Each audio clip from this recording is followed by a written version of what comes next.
Hi guys, welcome to creating wealth. तो आज हम बात करेंगे एलआईसी हाउसिंग फाइनेंस के एंड भेल के क्वार्टर थर्ड के रिजल्ट्स के बारे में कि किस तरीके से इनके जो है रिजल्ट्स आते हुए दिखे हैं और आगे आपको किस तरीके का बिहेवियर जो है इन दोनों स्टॉक्स पे देखने को मिल सकता है।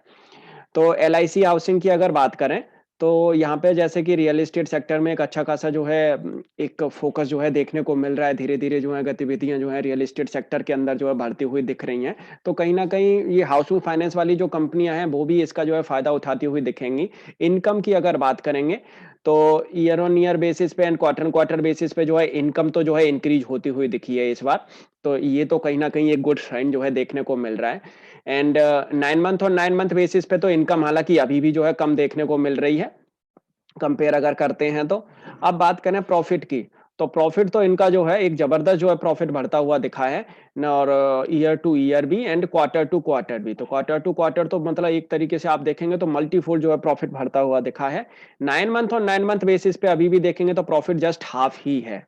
तो कहीं न कहीं 9 मंथ और 9 मंथ बेसिस के हिसाब से देखेंगे तो रिज़ल्ट मतलब इतने ज़्यादा ख़ास नहीं देखने को मिलेंगे आपको। लेकिन कहीं न कहीं एक बढ़त ज़रूर जो है देखने को मिल रही है इनकम में और जो है प्रॉफ़िट के अंदर। अब ये बढ़त आ कहाँ से रही है, ये भी जो है ज़रूरी है देखना।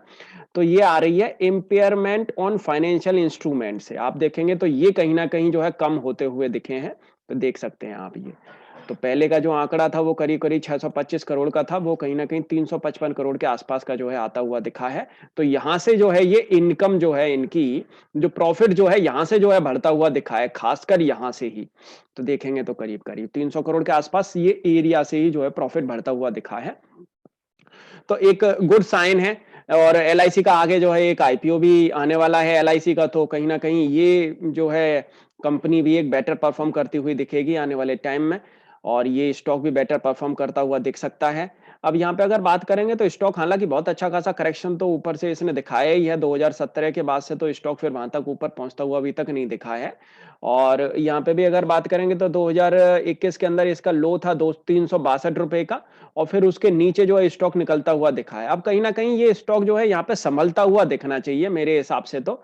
और ये जो लो यहाँ पे जो इसने लगा दिया है ₹330 का, यहाँ पे मेरे दिमाग से तो ये है कि यहाँ पे इस लो का ही आप एक अपना एक स्ट्रिक्ट स्टॉप लॉस लगा के और यहाँ पे जो है इस स्टॉक को बाय किया जा सकता है क्वार्टर ऑन क्वार्टर बेसिस के हिसाब से, क्वार्टर ऑन क्वार्टर बेसिस के हिसाब से, ना कि मंथ ऑन मंथ बेसिस के हिसाब से।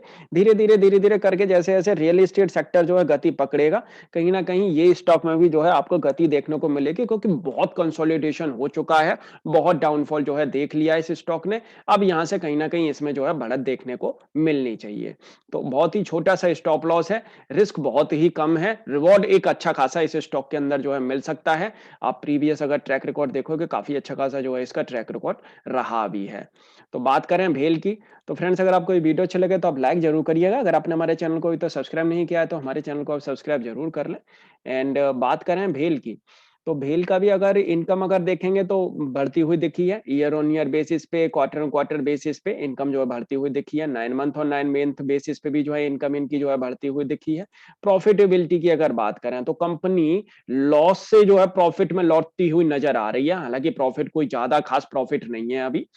लेकिन तब भी देखेंगे तो एक कंपनी जो है ये लॉस से प्रॉफिट में लौटती हुई नजर आ रही है। आप देख सकते हैं 292 करोड़ लॉस था पिछले क्वार्टर में, इसी पिछली साल में इसी क्वार्टर के अंदर, जहां पे आप देखेंगे तो 20 करोड़ का जो है कंपनी ने प्रॉफिट दिया है और पिछले क्वार्टर में कभी 87 करोड़ का जो है लॉस था। तो 9 मंथ और 9 मंथ बेसिस पे भी देखेंगे तो लॉस बहुत अच्छा खासा जो है कम होता हुआ दिख रहा है। तो ये कहीं न कहीं इस कंपनी के लिए भी और खासकर पीएसयू जैसी कंपनी के लिए तो बहुत ही गुड साइन है। और इनका जो अगर बात करें सेगमेंट, पावर वाला सेगमेंट कहीं न कहीं पावर में जो है आता हुआ दिख रहा है। इंडस्ट्री वाला सेगमेंट हालाँकि इतना नहीं काम कर पा रहा है सही से, कभी लॉस कभी प्रॉफिट जो है पोस्ट कर रहा है। लेकिन उसमें भी देखेंगे तो आप लॉस बहुत ही ज़्यादा जो है कम होता हुआ दिख रहा है। मतलब लॉस मतलब धीरे-धीरे करके इंडस्ट्रियल सेगमेंट में भी जो है कम देखने को मिल रहा है और पावर वाला सेगमेंट तो इनका जो है लॉस से प्रॉफिट में आता हुआ दिखा है जबरदस्त। जो जी देख सकते हैं आप 3 क्वार्टर में इसने मतलब प्रीवियस क्वार्टर में भी जो है अच्छा खासा जो है प्रॉफिट पोस्ट किया और इस वाले क्वार्टर में भी। तो पावर कहीं न कहीं इसको जो है बचा के रखे हुए है, पावर इसको कहीं न कहीं जो है पावर देता हुआ दिख रहा है भेल को।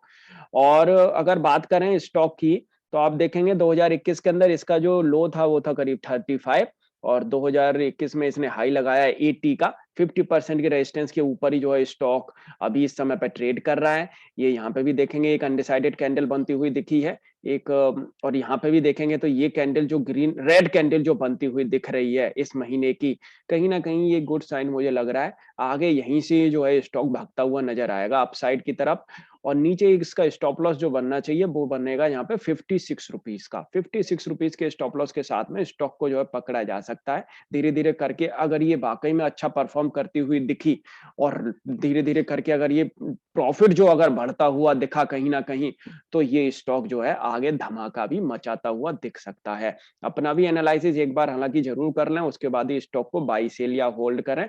दोनों स्टॉक्स की बात करी जाए, तो यहाँ पे रिस्क रिवॉर्ड रेशियो इन दोनों के लिए ही बेहतर है और दोनों को ही होल्ड किया जा सकता है। Thank you.